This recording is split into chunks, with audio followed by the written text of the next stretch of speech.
حضرت مولا علی قبرستان گئے تو قبر والوں سے کہنے لگے، قبر والوں تمہارا کیا حال ہے؟ تو ایک مردہ قبر کے اندر سے بول کے کہنے لگا، علی کفن پھٹ گیا ہے، ہڈیاں چور چور ہے، مال تو پتہ نہیں کہاں رہ گیا، پر حساب دینا پڑ رہا ہے، آپ بتائیے پیچھے ہمارے گھر والوں کا کیا حال ہے؟ تو حضرت علی فرمانے لگے، جہاں تم بیٹھتے تھے وہاں کوئی اور بیٹھنے لگ گیا، تمہاری بیویوں نے نئے نکاح کر لیے، تمہارے دوستوں نے نئے دوست بنا لیے، اب تو لوگ تمہیں یاد بھی نہیں کرتے، اب تو تمہارا ذکر ہی کوئی نہیں کرتا، اب تو ختم ہو گیا تمہارا تذکرہ بھی کوئی۔ جنہوں نے اپنی جانوں پر ظلم کر لیے ہیں، جنہوں نے گناہ کیے ہیں، رب کی نافرمانی کی ہے، اپنی جان کو دوزخ کا معاذ اللہ سزاوار کر لیا ہے، جنہوں نے اپنی جانوں پہ ظلم کیے ہیں، میرے ان بندوں سے فرما دے کیا، لا تقنطوا من رحمت اللہ، ان سے فرما دے کہ یہ اپنے اللہ کی رحمت سے نا امید نہ ہو۔ یہ تھی معافی، اور وہ جو میں نے کہا نا ذرا گردن جھکائے اور پھر پیشانی بھی چوم لے، بلا مثال و بلا تشبیہ آگے فرما، ان اللہ یغفر الذنوب جمیعا، یہ اس ہونے والی اس موجودہ غلطی کی ہی بات نہیں، بے شک اللہ سب گناہوں کو معاف فرما دے گا۔ تو مالک یہ ایک دفعہ ہی ہوگا، یہ آج ہی رحمت آئی ہے، یہ کسی ایک مخصوص وقت، ایک مخصوص موقع یا کسی مخصوص تاریخ کے لیے ایسا ہے؟ فرمایا نہیں، انہو هو الغفور الرحیم، اللہ ہے ہی بڑا بخشنے والا اور رحمت فرمانے والا۔ یہ اس کریم کا ہمیشہ کا طریقہ ہے کہ وہ غفور بھی ہے اور وہ رحیم بھی ہے، معاف کر دیتا۔ اور ان اللہ یغفر الذنوب جمیعا، بے شک اللہ سب گناہوں کو معاف فرمائے گا۔ مجھے بتائیے، ہامتے کامتے لرزتے سہمے ڈرتے کب کپی وجود پہ طاری ہوئی بندے میدان محشر میں جمع ہو، انہوں نے خبر ہو کہ ڈائری تو کھل گئی، آڈیو ویڈیو تو چل گئی، پتہ تو سارا آ گیا، فرشتے دفتر اعمال لے کر پہنچ گئے، چھوٹی سی چھوٹی ذرے کے برابر بھی کوتاہی تو یہاں تک آ گئی، بندہ ڈرے کانپے، اور اچانک آواز کرم آئے، ان اللہ یغفر الذنوب جمیعا، بے شک اللہ سارے گناہوں کو معاف فرمانے والا ہے۔ تو کیفیت کیا ہے، انداز کیا ہے؟ اس وقت انسان کے دل کو جو تسلی ہوتی ہے وہ تسلی کیا، ان اللہ یغفر الذنوب جمیعا، بے شک اللہ سب گناہوں کو بخش دیتا۔ ایک بہت بڑا ظالم گزرا ہے تاریخ اسلام میں، بڑا ظالم تھا، اس کا ظلم بہت زیادہ تھا، لیکن حضرت انس بن مالک فرمایا کرتے تھے، یہ اس کی ایک بات بڑی مجھے عجیب لگتی ہے، اس نے آخر میں ایک جملہ کہا تھا، ظالم بڑا تھا، اس نے آخر میں ایک جملہ کہا تھا، اس نے کہا تھا، مالک میں ظلم کیے پر میں شرمندہ بڑا ہوں، اور یہ لوگ مجھ سے کہتے ہیں کہ میرے گناہ تیری رحمت سے زیادہ، مجھے بتا میرے گناہ تیرے کرم سے زیادہ تو نہیں؟ حضرت انس بن مالک فرماتے ہیں، اس کی بات سن کر میرے دل کو چوٹ لگی، مجھے یوں لگا اس نے منا لینا ہے رب کے کرم۔ او میرے بھائی، اللہ کی عطا سے زیادہ تو نہیں، اس کے فضل سے زیادہ تو نہیں۔ رسول اللہ صلی اللہ تعالی علیہ وسلم فرماتے ہیں کہ رب فرماتے ہیں، اگر میرے بندہ اتنے گناہ کرے کہ اس کے گناہ آسمان تک پہنچ جائیں، یا اتنے گناہ کرے کہ زمین کی تہ تک پہنچ جائے، اور پھر وہ آ کے اپنے کریم رب کے حضور معافی مانگے سچے دل سے تو اللہ پھر بھی اسے معاف فرما دے گا۔ شرط اتنی ہے کہ تو آتا ہی نہیں، تو معافی مانگتا ہی نہیں، تو پھر بھی لوگوں کو مناتا ہے، اسے مناتا ہی نہیں جسے منانا چاہیے۔ مصیبت میں بھی اب یاد خدا ہم کو نہیں آتی، دعا منہ سے نہ نکلی، جیبوں سے عرضیہ ہی نکلی۔ مختلف محکموں میں درخواستیں دیتے ہو، مالک کے حضور دعا ہی نہیں کرتے۔ جس کریم کی بارگاہ میں جانا چاہیے، جہاں سے کرم ہونا ہے، جہاں سے عطائیں ہونی ہے، اس طرف متوجہ نہیں ہوتے، اپنے قریب کو منانے کی صحیح نہیں کرتے۔ میرے بھائیوں، اللہ کی رحمت پر ہر وقت کامل توجہ، اللہ کے کرم پر ہر وقت توجہ۔ وہ بخش دے گا، وہ مہربانی کرے گا، وہ عطائیں کرے گا، وہ اپنے بندوں سے درگزر فرمائے گا۔ یہ شوق ہر وقت طبیعت میں قائم رہنا چاہیے، کبھی بھی اس کی رحمت سے نا امید۔ نوجوانوں سے بالخصوص کہوں گا، کیا ہو گیا اچھی نوکری نہیں ملتی، کوئی عرض نہیں، اگر وقتی طور پر پیسے کم ہیں تو کیا حرج ہے، کوئی مسئلہ نہیں۔ یہ کو بہت زیادہ جس کے پاس پیسے آ جاتے ہیں وہ تو کہنا شروع ہو جاتا ہے پیسوں میں سکون ہی نہیں۔ پوچھ لیں آپ، اگر تھوڑی دیر کے لیے کسی بیماری نے آن بھی لیا ہے تو بھائی بات بڑے کمال کی ہے، معبود کی طرف سے شفائیں رہی ہیں۔ اگر ایک کڑوا گھونٹ آ گیا تو پھر کیا ہوا؟ ایک اگر وہاں سے کڑوا، وہ بڑی معروف بات ہے نا، سلطان محمود غزنوی کنوں کھا رہے تھے تو انہوں نے پہلا ٹکڑا کنوں کا، اس کا پہلا حصہ اسے کھولا، اس کی جو کاشیں ہوتی اس میں سے پہلا ٹکڑا ایاز کو دیا تو ایاز گٹ گٹ کر کے کھا گیا، دوسرا بھی دیا تو کھا گیا، تیسرا بھی دیا تو کھا۔ محمود نے اپنے منہ میں ڈالا تو تھوک دیا، کہنے لگا خو اتنا کڑوا، کسیلا، بد ذائقہ۔ اس نے اگل ڈالا اس کو تو بعد میں کہنے لگا یار تو سارے کڑوے کھا گیا۔ تو یہ ہنس کہنے لگا بادشاہ تیرے ہاتھوں ساری زندگی میٹھے ملے، اب یہ 2-3 کڑوے مل جاتے اور میں اس طرح سے ان کو اگل ڈالتا تو یہ کوئی آئین وفاداری،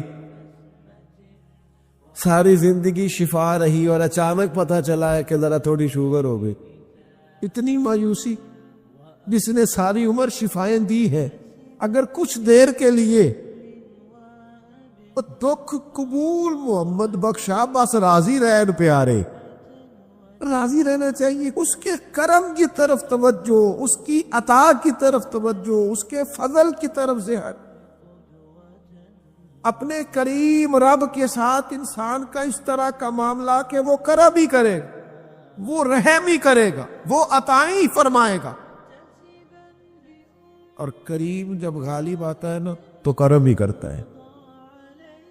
شدید بے سکون، بے چین، مضطرب، الجھے خیالات، سخت بیمار، سخت کمزور، مالی مشکلات کا شکار لوگ، جسمانی بیماریوں سے لڑنے والے لوگ، اور رشتہ داروں اور احباب اور ان کی بے وفائیوں کا شکوہ کرنے والے لوگ، اگر ان ساری تکلیفوں سے نکلنا چاہیں تو حل ایک ہی ہے، ادھر ادھر نہ دیکھیں، اپنے رب کی رحمت کی طرف دیکھیں، اپنے کریم مالک کے کرم پر توجہ کریں، اور یہ ذہن بنائیں کہ کتنا بھی بیمار ہو، جب رب شفا دینا چاہے کوئی کتنا۔ اور پھر حضور نے ایک بات ارشاد کی، کچھ باتیں ایسی ہیں ان کو بیان کرتے ہوئے نا گہرائیاں ساری ختم ہو جاتی ہے کہ اس سے زیادہ گہری بات کیا ہو سکتی، رانائیاں اور رنگ سارے ماند پڑ جاتے ہیں کہ اب اس میں جلوے اور کتنے بھرے جا سکتے تھے۔ ساری انسان کی سوچیں اور وسعتیں اچانک سمٹنے لگتی ہے کہ یار اتنی بڑی بات، یہ ذرا انداز دیکھیے حضور کا بیان کرنے کا۔ نبی پاک علیہ السلام فرماتے ہیں جب قیامت والے دن اللہ ان لوگوں کو اجر عطا کرے گا نا جن پر دنیا میں مشکلات آتی رہی. تو فرمایا وہ لوگ سوچیں گے کہ یہ تو مشکلات تھوڑی تھی، کاش کبھی زیادہ آ جاتی نا، کاش ہمارے وجود کینچیوں سے کاٹ دیے جاتے. وہ لوگ سوچیں گے، اور وہ بھی سوچیں گے جن پر مشکلات نہیں آئی تھی کہ کاش کبھی ہم بھی اس چکی سے پس کے آتے نا. اس سے زیادہ بھی کوئی اجر ہو سکتا ہے کہ رب کہتا ہے ان اللہ مع الصابرین، جو مصیبت پہ صبر کر دے اللہ اس کے ساتھ ہے. معیت الہی اس شخص کو نصیب ہو رہی. رحمت خداوندی سے کبھی نظر نہ ہٹائے. آتی رہتی ہیں مشکلات، آتے رہتے ہیں دکھ، ہو جاتی ہیں غلطیاں، کمزور ہے انسان، کر بیٹھتا ہے گناہ بھی، لیکن ایک گناہ میرا ماں پیو ویکھے، ایک گناہ میرا ماں پیو ویکھے تے دیوے دیس نکالا، تے لکھ گناہ میرا مولا ویکھے تے پردے پاون والا. ڈھال دیتا ہے رحمت کا پردہ، کرم ہو جاتا ہے. رحمت الہی سے کبھی توجہ نہ ہٹے. اپنے دل کو ٹھنڈا رکھنے کے لیے، طبیعت کو سکون میں رکھنے کے لیے رحمت. حضور علیہ السلام فرماتے ہیں بندے سے غلطی ہو جاتی ہے کہ وہ اللہ کی بارگاہ میں توبہ کرتا ہے تو رب فرشتوں سے فرماتا ہے میرے بندے کو پتا ہے کہ میرے علاوہ معاف کرنے والا کوئی. تو دیکھو نا وہ آ گیا ہے. تو فرشتے اپنے مالک کی بات کی طرف متوجہ ہوتے ہیں تو رب فرماتے گواہ ہو جاؤ میں نے اسے معاف کر دیا. حضور فرماتے ہیں اس بندے سے پھر غلطی ہو جاتی، وہ پھر عرض کرتا ہے مالک بھول گیا تھا، غلطی ہو گئی، خطا ہو گئی، گناہ ہو گیا. تو اللہ فرماتا دیکھا نا میرے بندے کو پتا ہے میرے سوا معاف کرنے والا کوئی نہیں، تو جاؤ گواہ ہو جاؤ میں نے معاف کر دیا. حضور فرماتے تیسری بار پھر غلطی ہو جاتی، یہ پھر آ جاتا ہے. تسی تے میں دسو خا جڑا 3 واری آوے او دا علاج کی ہے؟ اسی کہنے ہیں تو باز آنا، کہنے ہیں کہ نہیں تو نے ٹھیک ہونا، تو نہیں ٹھیک ہو سکتا، تو نے نہیں باز آنا، تیرا علاج اب جا، اب دوڑ جا، تیرا کوئی حل نہیں. حضور فرماتے 6 بار آ گیا، تیسری بار آ کے کہتا اللہ معاف کر دے، تو اللہ کہتا پتہ نا میرے بندے کو میرے علاوہ معاف کرنے والا کوئی نہیں، گواہ ہو جاؤ میں نے اسے معاف کر دیا. گویا وہ جب جب آتا رہتا ہے رب تب تب اسے معاف فرماتا رہتا. رحمت داد دریا الہی. یہ درویشوں نے جو باتیں کی ہیں بڑی سوچ سمجھ کے کی. رحمت داد دریا الہی ہر دم،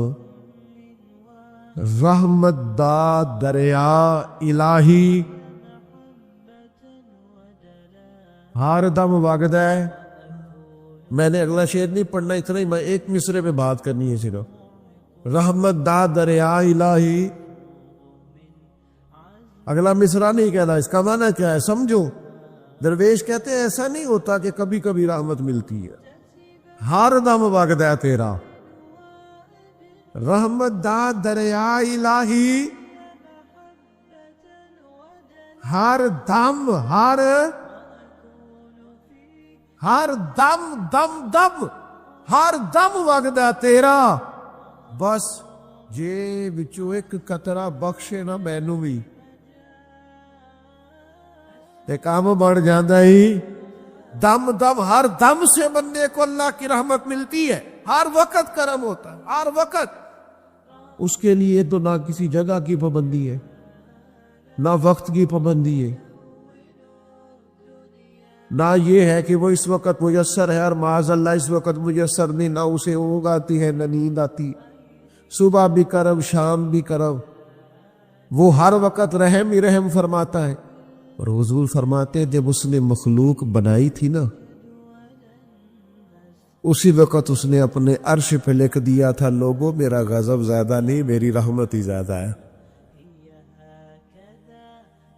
جس نے بنانے سے پہلے کہا تھا بنانے سے کروں شکر کتنا اور فخر کتنا کروں، تیرے کرم نے مجھے فائز المرام کیا اور بنا کے سید عالم کا امتی مجھ کو گناہ سے پہلے ہی بخشش کا انتظام کیا۔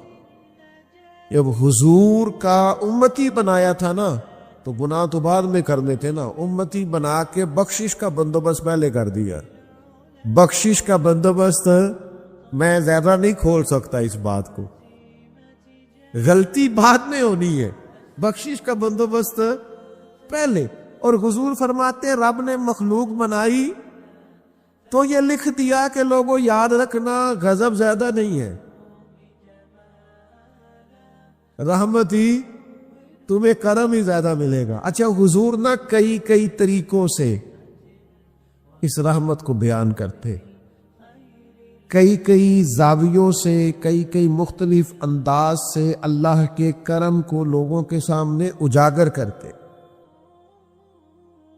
حضور علیہ الصلوۃ کے سامنے نا ایک جنگ کا موقع تھا تو ایک عورت کا بچہ گم ہو گیا۔ یہ نا ساری گھنٹیاں بج جاتی ہیں اگر کوئی بچہ گم ہو جائے، جتنی گھنٹیاں ہوتی ہیں نا، دل کی بھی، روح کی بھی، کانوں کی بھی، ساری گھنٹیاں ہی، مطلب آپ فوری طور پر جو لٹک جاتے ہیں نا زمین آسمان کے بیچ کے، بچہ بڑی دیر سے بیل ہی نہیں رہا، وہ جو ایک وقت ہوتا ہے نا وہ پل صراط میں گزرتا ہے۔ یہ آسان ڈاکٹر کہہ دینا رپورٹ کرا لو مجھے فلانے سخت موذی مرض کا ڈر ہے، تو وہ رپورٹ کرانے کے بعد جو اس کے نتیجے کا انتظار ہوتا ہے نا، وہ جو کرب ہوتا ہے وہ خطرناک ہوتا ہے۔ اب بات کو سمجھیں، انسان کو محسوس ہو کہ میرے جگر کا پارا، میرا ٹکڑا، میرا بیٹا مل نہیں رہا، تو کیفیات کا رنگ اور ہو جاتا ہے۔ یہ ایک وارفتگی ہے نا، بچے کے ساتھ پیار ہے۔ ایک جنگ کا موقع تھا، نبی کریم صلی اللہ تعالی علیہ وسلم تشریف فرما ہے، ایک عورت کا بچہ گم ہو گیا، وہ بڑی بے چین ہے، بڑی نڈھال ہے، بڑے کرب میں ہے، تڑپتی ہے، کبھی ادھر بھاگتی، کبھی ادھر بھاگتی، کبھی اس سے پوچھتی، کبھی اس سے سوال کرتی، تلاش رہی ہے اپنے بچے کو۔ تو یہ سارا منظر، یہ ساری تصویر لوگوں کی آنکھوں کے سامنے، تو اس کرم کو ہر شخص محسوس کر رہا تھا، اس کی کیفیت کو ہر آدمی اپنی آنکھوں سے دیکھ رہا تھا۔ اللہ کے حبیب علیہ الصلوۃ والسلام نے عین اس وقت جب لوہا پورا گرم ہو گیا، ذہن پورے تیار ہو گئے، تو محبوب نے ایک مسئلہ سمجھایا۔ حضور فرمانے لگے بتاؤ نا، اگر اس خاتون کو اس کا بچہ مل جائے جتنی تڑپ رہی ہے، تو کیا اس بچے کو آگ میں ڈال دے گی؟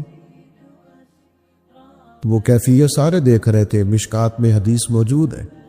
عرض کی یا رسول اللہ، سوال ہی نہیں پیدا ہوتا، اس کا جو درد ہے، اس کی جو تڑپ ہے، اس کی جو کیفیت ہے، وہ تو کچھ اور پتہ دیتی ہے۔ تھوڑی دیر کے لیے بچھڑ گیا ہے تو اتنی تکلیف میں ہے، تو کجا یہ کہ وہ آگ میں جلا دے۔ جب ذہن یہاں تک تیار ہو گئے، لوگوں کا ذہن یہاں تک تیار ہو گیا، تو اب میرے کریم محبوب کی آنکھوں میں آنسو آئے۔ اب حضور نے رحمت الہی کا جھونکا لوگوں کو دیا۔ کریم فرمانے لگے جتنا یہ اپنے بچے سے پیار کرتی ہے نا، رب کریم اس سے بڑھ کر اپنے بندے سے محبت فرماتا۔ بس یہاں بات محبوب نے بند کر دی۔ ایک میری طرح کا دیندار تھا، جو چہرے کا تو نیک تھا، اندر پتہ نہیں کیا کچھ تھا۔ ایک طوائف گزر رہی تھی، اس نے اس کو تبلیغ کر دی، کہنے لگا بس کر دے، سیانی بن جا۔ تو کسی دانشور میں لکھا ہے اس نے بڑا سخت جواب دیا اس عورت نے، کہنے لگی بابا میں تو جو ہوں وہ نظر بھی آ رہی ہوں، تو بتا جو تو نظر آتا ہے وہ تو ہے کہ نہیں؟ اس بندے نے چیخ ماری اور بے ہوش ہو کے گر پڑا. تو لوگوں نے کہا بابا آج کسی صوفی کا کلام سنا ہے جو بے ہوش ہو گیا؟ تو اس نے کہا نہیں، آج طوائف کی بات سنی ہے، طوائف کی. اور وہ عجیب بات کر گئی ہے. وہ کہہ گئی ہے میں تو جو ہوں میں نظر آ رہی ہوں، تو بھی تو بتانا، تو بتانا کہ تو دستار امامت پہنتا ہے، تو بتا تو جو کہلاتا ہے تو وہ ہے کہ نہیں؟ یہ وقال الانسان ما لہا، یہ راز قیامت میں کھلے گا. ہم جو کچھ بتا رہے ہیں نا اپنی زبانوں سے، ہمیں اپنے گناہوں کا احساس ہونا چاہیے. ایسا نہ ہو کہ جب سزا ملے تو پھر اس طرح کی ملے کہ دوبارہ کسی کو کوئی منہ دکھانے کے قابل نہ رہے. میرے بھائی یاد رکھیں اور سمجھیں، گناہ انسان کی زندگی کو تنگ کرتے ہیں. میرے نبی پاک علیہ الصلوۃ والسلام نے فرمایا جب تو جھوٹ بولتا ہے تو تیرے فرشتے کرامن کاتبین سائڈ پہ ہو کے کھڑے ہو جاتے ہیں. جب تو زنا کرتا ہے تو تیرے اندر سے ایمان نکل جاتا ہے. اور نبی پاک علیہ الصلوۃ والسلام نے فرمایا جب میری قوم میں ناانصافی عام ہو جائے گی تو قتل بھی عام ہو جائے گا. اور سن لو لکھ لینا یہ حدیث دل کی تختی پر. نبی پاک علیہ السلام نے فرمایا جب میری قوم میں بے حیائی اور بدکاری عام ہو جائے گی تو 2 سزائیں اللہ دے گا. ایک تو جوان موتیں آئیں گی، جوان بچے کچھ بھی نہیں دیکھا چلے گا. اور دوسری سزا اللہ یہ دے گا کہ ایسی بیماریاں آئیں گی جن کا علاج ہی نہیں ملے گا، ایسے امراض پھوٹ پڑے گی. اگرچہ میں آپ کو ایسی تقریر بھی سنا سکتا تھا جس پہ آپ بہت زیادہ محظوظ ہوتے، پر میں نے اس جمعے میں ایسا موضوع چنا ہے جس کا ہمیں خاص ضرورت ہے. بھائی دیکھے تو صحیح کہ ایسا تو نہیں کہ ہم ان عیبوں میں مبتلا ہیں. میرے نبی کریم علیہ السلام نے فرمایا جب تم نیکی کا حکم دینا اور برائی سے منع کرنا چھوڑ دو گے پھر اللہ تم پر ظالم حکمران مسلط کرے. اور اگلے لفظ اس سے بھی زیادہ سخت ہیں. محبوب فرمانے لگے پھر تمہاری نیک لوگ دعائیں بھی کریں گے تو اللہ وقتی طور پر ان کی دعاؤں کو بھی قبول نہیں فرمائے گا. اس لیے کہ تم لوگوں نے نیکی کا حکم دینا اور بھلائی سے روکنا چھوڑ دیا. عزیزو یاد رکھو جب گناہ عام ہوتے تو پھر حالات بدلتے اور لوگوں کو سزا ملتی ہے ان کے گناہوں کی. بلکہ یہاں تک لکھا ہے کہ نیت خراب ہو تو سزا شروع ہو جاتی. کیا خراب ہو؟ بولیے گا. نیت بھی خراب ہو تو سزا. حضرت رومی کہتے ہیں کہ ایک بادشاہ کو پتہ چل گیا کہ ایک آدمی نے بڑا اچھا باغ لگایا ہے، خوبصورت باغ ہے، مالٹے کا کنوں کا باغ، بڑا پیارا. بادشاہ نے کہا ذرا جا کے دیکھتا ہوں. بادشاہ سلامت باغ دیکھنے آئے تو اب وہ مزدور آدمی تھا، عام آدمی تھا جس نے باغ لگایا، کسان تھا. اس کو کہا کہ چند کلو توڑ کے لایا تو بڑے پیارے لگے. 1-2 اور لایا، کھائے، بڑے میٹھے، بڑے پیارے، بڑے توانا، بڑا مزہ آیا. تو بادشاہ کا دل میں خیال آیا کہ اس پہ قبضہ نہ کر لوں باغ پہ. ہمارے یہاں نا کرائے پہ دکان دیتا نا مالک، تو جب کسی غریب کی چل جاتی ہے کہتا ہے تو خالی کر، میں نے خود ڈال لی ہے. چل گئی نا اس کی، حالانکہ رزق اپنے اپنے نصیب کا ہے. رزق اپنے اپنے نصیب کا ہے، جس کو اللہ تعالیٰ چاہتا ہے عطا کرتا ہے. تو اس کو کہا کہ اور توڑ کے لا، اور دل میں خیال ہے کہ یار اتنا اچھا باغ ہے قبضہ کر لیتے ہیں. ہماری حکومتیں قبضہ کر لیتی ہے کہ کوئی چیز اچھی لگ جائے. اب وہ کسان 2-3 کنوں توڑ کے لایا، اس نے کھائے تو کھٹے نکلے، ترش تھے. کہنے لگا تجھے کیا ہو گیا ہے؟ تو بندہ بڑا صاحب دل تھا، کہنے لگا میں تو ٹھیک ہوں، آپ اپنی نیت سے پوچھے کہیں خراب تو نہیں ہو گئی. تو کنوں میں بھی اس کا اثر آ گیا ہے. اپنی نیتیں بگڑ جائیں نا، نیتیں. اب ایک بات کہنے لگا ہوں، غور سے سننا. جب تک 2 بھائی اکٹھے کاروبار کرتے ہیں نیت ہوتی ہے کہ ہمارا گھر چلے گا، تب تک اللہ برکت دیتا ہے. اور جب اپنی اپنی جیبیں سمیٹنے لگ جاتے ہیں نا کہ یہ میرا 5000 ہے، آج میں گیا تھا اگرائی کرنے، یہ میرا 10,000 ہے، آج میں نے زیادہ کی. جب وہ ٹٹولنے لگتے ہیں پھر اس دکان سے بھی برکت اٹھ جاتی، پھر وہاں سے بھی برکت چلی جاتی ہے. فَإِنَّ لَهُ مَعِيشَةً ضَنْكَ، فرمایا جب تو میں منہ پھیر لیتا ہے پھر تیری زندگی اللہ تنگ کر دے، پھر وہاں سے بھی برکت، خوبصورتی، اثر اٹھ جاتا ہے. ایک سنار نے گلی میں ایک یتیم چھوٹے سے بچے کو گھومتے دیکھا تو سنار بے اولاد تھا، بچے کو اٹھا کے گھر لے آیا. 18 سال اس بچے کی پرورش کی، اس کو پالا پوسا، جوان کیا. سنار کے پاس وہ دکان پہ چلا جاتا، وہ کئی دفعہ دکان پہ رہتا، کئی دفعہ گھر میں رہتا. ایک دفعہ وہ دکان پہ تھا، بچہ گھر تھا، 18 سال کا جوان. اس کی بیوی اکیلی تھی. وہ جس نے ماں بن کے پالا تھا اس نے اسی پہ حملہ کر دیا، اس کا بازو بری نیت سے تھاما.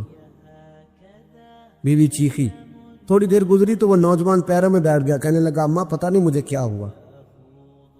شام کو سنار آیا، بیوی چیخنے لگی، چلانے لگی، کہنے لگی آج عجیب بات ہوئی، جس کو میں نے جگر کا خون دے دے کے پالا اسی نے گندی نظر ڈالی.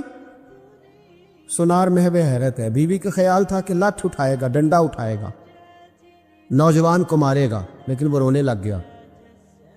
اس نے کہا آج اس نے میرا بازو تھاما ہے، جانے کیا کیا ہے. پریشان ہونے لگ گیا، سجدے میں گر گیا. کہا تو بتاتا کیوں نہیں؟ تو وہ سنار کہنے لگا اس کی غلطی نہیں. 18 سال کے بعد آج مجھ پر بھی شیطان سوار ہوا تھا. ایک عورت آئی تھی، اپنے بازوؤں میں چوڑیاں پہننا چاہتی تھی تو میں نے بھی گندی نظر سے ہاتھ ڈالا تھا. رب کریم نے مجھے فوراً اس کی سزا دی. جن کے گھروں میں بیٹیاں ہوتی ہیں ان کی نظریں گندی نہیں ہوتی. جو بیٹیوں کے باپ ہوتے ہیں، جو بہنوں کے بھائی ہوتے ہیں، ان کی نظریں گندی. اور اگر تو ٹیلی فون کرتا ہے، تو کسی عورت کے ساتھ تعلق رکھتا ہے تو یہ بات لکھ لے، امام فخر الدین رازی 1، علامہ اسماعیل حقی 2، ملا جلال الدین رومی 3، امام خازن 4، امام جلال الدین سیوطی 5 حدیث کے استاد اور محدث لکھتے ہیں کہ اگر تو کسی پر گندی نظر ڈالے گا تو تیرا گھر بچ سکتا، یاد رکھ نہیں بچے گا. اس لیے کہ تیری نظر کسی کی بیٹی کو بیٹی سمجھ تاکہ تیری بچی کا پردہ قائم رہے. کسی کی بہن کو، یہ کیا بات ہوئی کہ تو جتنا مرضی گند معاشرے میں پلاتا رہے تیرا گھر بچا رہے، یہ کیسے ہو سکتا؟ فَإِنَّ لَهُ مَعِيشَةً ضَنْكَ، اللہ فرماتے ہیں زندگی تنگ ہو جائے گی تیرے لیے، تیرے لیے مشکل. تو ڈھونڈتا پھرے گا کہ میں مرنے کو جگہ تلاش کروں. سچی توبہ کریں، کھری توبہ کی. یہ گناہ انسان کو مجبور کر دیتے. حضرت عبداللہ بن مبارک رحمۃ اللہ تعالی علیہ، ان کے سینکڑوں شاگرد تھے. ایک شاگرد کے انتقال کا وقت آیا تو گھر گئے ملنے. آپ کہتے ہیں میں نے زور لگا لیا پر اس کی زبان پر کلمہ جاری نہیں ہوا. میں اسے کہتا کلمہ پڑھ پر اس کی زبان پر جاری. اللہ اکبر، بہت بڑی نعمت ہے. دعا فرمائیں اللہ ایمان کی موت عطا فرما، ایمان کی موت دے اللہ کریم، ایمان کی موت دے. ایسے بھی لوگ دیکھیں، مسجد نبوی ہے، رسول اللہ کا شہر ہے، سر سجدے میں ہے، روح پرواز کر گئی. روح پرواز، کتنا نصیبوں والا ہے، کتنا نصیبوں والا کہ مسجد نبوی میں سر سجدے میں رکھا ہے. اور اللہ تبارک و تعالیٰ نے محبوب کے قدموں میں موت عطا فرمائی. تو حضرت عبداللہ بن مبارک کہتے ہیں میں نے اس کو کہا کلمہ پڑھ تو اس کی زبان پہ جاری نہیں ہوتا. میں بار بار کہتا تو وہ منت کرتا، کہتا حضور میں کوشش کرتا ہوں جاری نہیں ہوتا. فرماتے میں پریشان ہو کے اٹھا، ابھی میں دروازے پہ پہنچا تھا اس نے چیخ ماری اور روح پرواز کر دی. بچے رونے لگے، بیوی رونے لگی. تو میں نے اس کی بیوی سے کہا کہ یہ جرم کیا کرتا تھا، اتنا بڑا پاپی پہ کلمہ جاری نہیں ہوا. اس کی زوجہ کہنے لگی حضرت جی 2 گناہ تھے اس کے. ایک تو یہ شراب کا عادی تھا، روکتی تھی باز نہیں آتا تھا، اور دوسری بات یہ کہ یہ اپنی اماں کا نافرمان تھا. وہ 2 گلیاں چھوڑ کے رہتی ہے، یہ کبھی ملنے نہیں گیا تھا. اس بوڑھی کا کلیجہ اس کی طرف سے بڑی تکلیف میں تھا. تو حضرت عبداللہ بن مبارک کہنے لگے جا تو بھی دعا کر، اس کی ماں کو بھی کہہ دعا کرے کہ یہاں تو یہ کلمہ نہیں اسے نصیب ہوا، اللہ کرے اللہ آخرت کی منزلیں اس کی بہتر فرما دے. میرے بھائی ایسے گناہ حضرت مالک بن دینار نے توبہ کی انہوں نے. کس طرح؟ فرماتے میں نشے کا عادی تھا. کسی نے مجھے کہا کہ بطور دوائی شراب پی لو تو میں نے پی لی. نشے کا عادی تھا، شراب پیتا تھا. اللہ تعالیٰ نے بڑی منتوں اور کوششوں کے بعد ایک بیٹی عطا فرمائی. وہ بھی 2.5-3 سال کی ہوئی تو پردہ کر گئی. کہتے میں اس کی قبر پہ بیٹھ کے گھنٹوں روتا. شراب کا عادی تھا. ایک دن سویا تو خواب دیکھتا ہوں کہ میرے پیچھے ایک بڑا سانپ لگ گیا، اور سانپ جب منہ کھولتا ہے تو انگارہ نکلتا ہے. میں پھر دعا کرتا ہوں اللہ ہمیں معاف فرمائے، اللہ ہم سے درگزر. میں کچھ قبرستانہ میں جاتا ہوں تو میں وہاں سانپ بچھو پھرتے ہوئے دیکھتا ہوں تو ڈر آتا ہے کہ ہم یہاں آنے والے ہیں. یہ لوگ کہہ رہے ہیں کہ تمہاری تیاری ہے، کسی وقت بھی اعلان ہو جائے گا کہ چلو بھائی چلو فلاں صاحب کا جنازہ ہے، اٹھو. لوگ کہتے ہیں جلدی کرو. اور ایک کونے میں ایک شخص یہ بھی کہتا ہے کہ دیگ بھی رکھ لو، مہمان بڑے جمع ہو گئے. اور ایک کونے میں لوگ یہ بھی کہتے ہیں کہ برف ٹھنڈی لے آؤ، لوگوں نے پانی بھی پینا.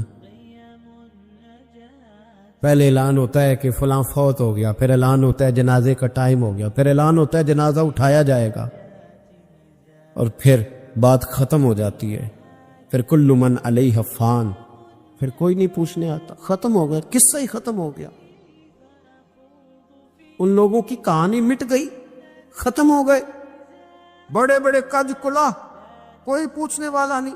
موت کا راج ہے موت کا راج.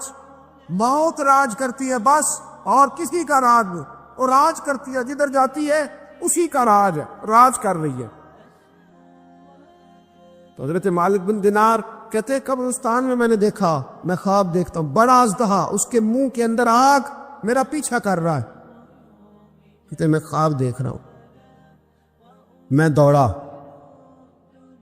لیکن وہ اژدہا جب میں دوڑا تو میرے آگے آ کے کھڑا ہو گیا.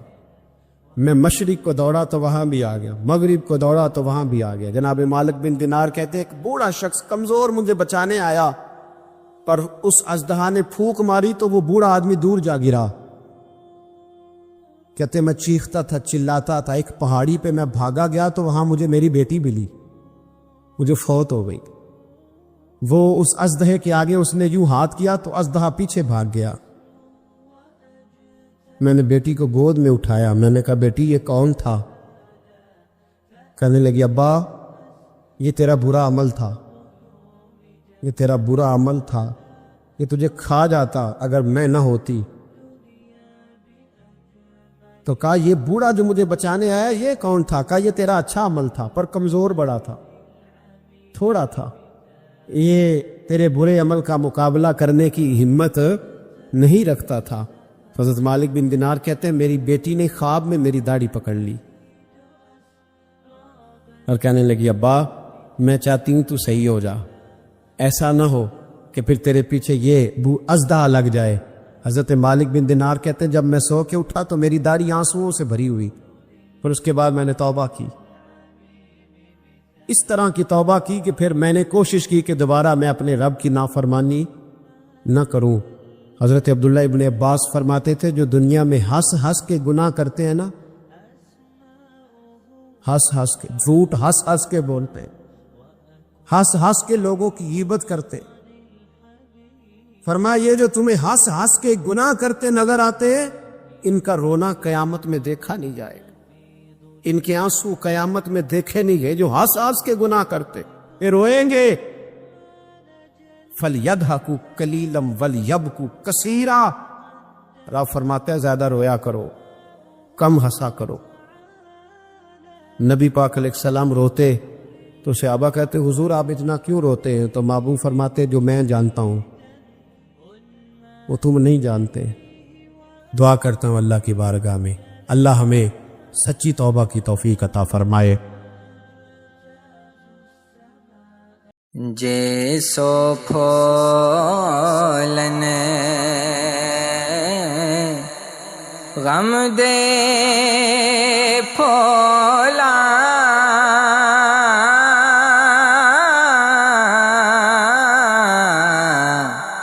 جے سو پھولن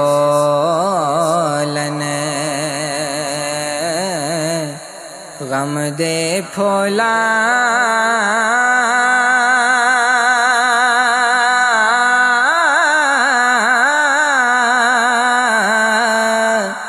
ورکاں داغ لگاواں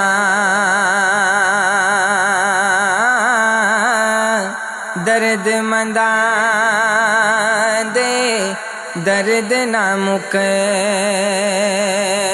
دے جے لکھ گانے گاواں درد منداں دے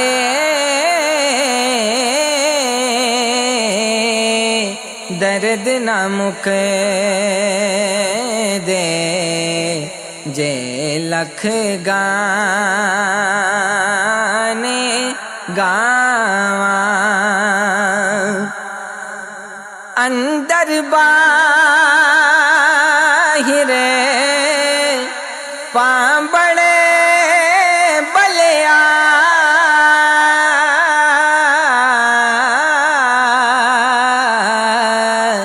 کتے نہ دسے سردی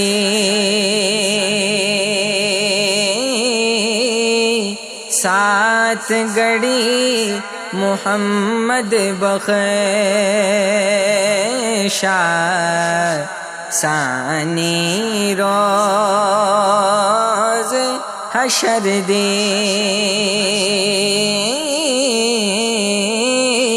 سات گڑی محمد بخشا ثانی روز حشر دی اے پروانہ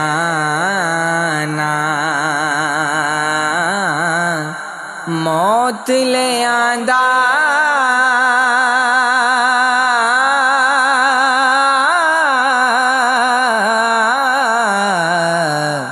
اے پروانہ موت لے آندا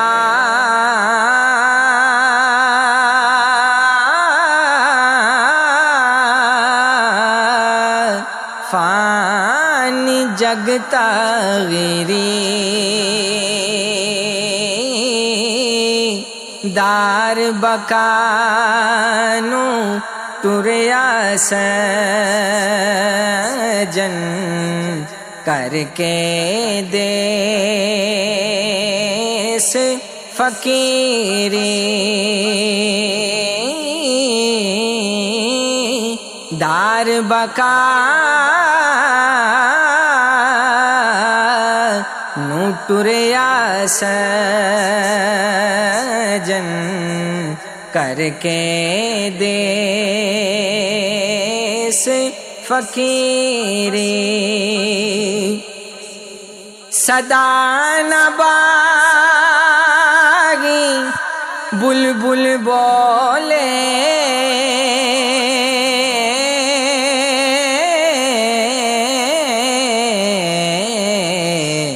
صدا نہ باغی بلبل بولے صدا نہ باغ بہاراں صدا نہ ماں پہ حسن جوانی صدا نہ صحبت یاراں صدا نہ ماں پہ حسن جوانی صدا نہ صحبت یاراں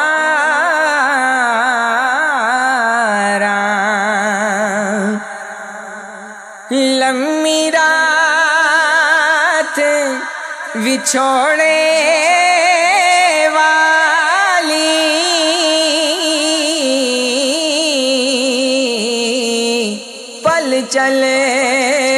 سکھیا بانے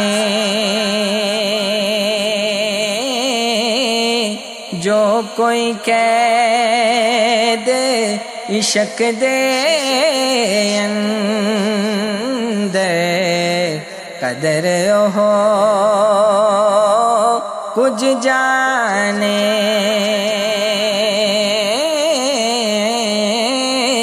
جو کوئی قید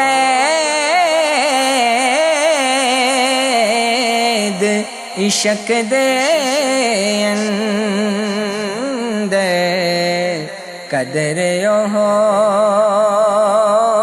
کچھ جانے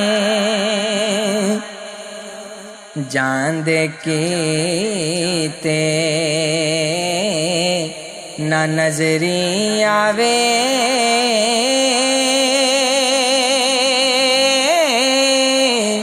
گل پھل بورے ہزاراں دستاراں سر مٹی ہوئے سینکڑیاں سرداراں دستاراں سر مٹی ہوئے سینکڑیاں سرداراں حسن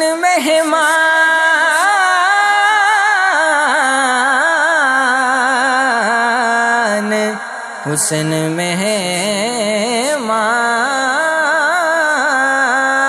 مہمان حسن مہمان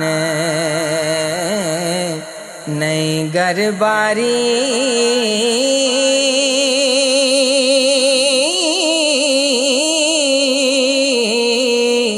کی اس دا فرمانا راتی لتھا آن کے سوتا فجری کوچ کر جانا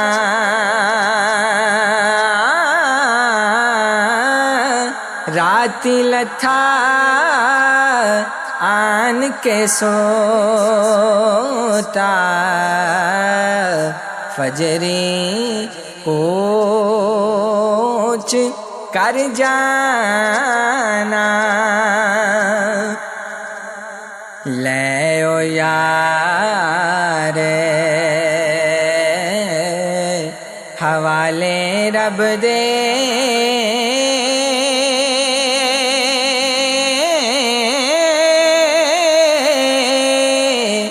ہوتے لمبی پیو جدائی رب ملایا آن ملائیں گے اور امید نہ کائی رب ملایا آن ملائیں گے اور